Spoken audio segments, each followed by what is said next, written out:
Alright, so my aux port fell through this hole. So basically what I'm gonna do is open up this side here, just unsnaps with some clips.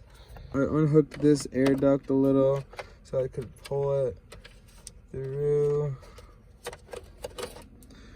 And so then basically what I'm gonna do is unhook this wire, feed this through the top, and then I'll be able to reconnect it. Like I said, I unhooked it. Now I'm gonna feed it through the top up here.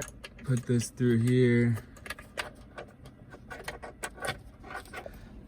So I got the cord over on this side right there. Hopefully this still works. It lines up like this and just goes back in.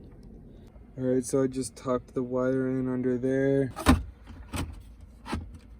There you go, guys. That's how you fix the aux port.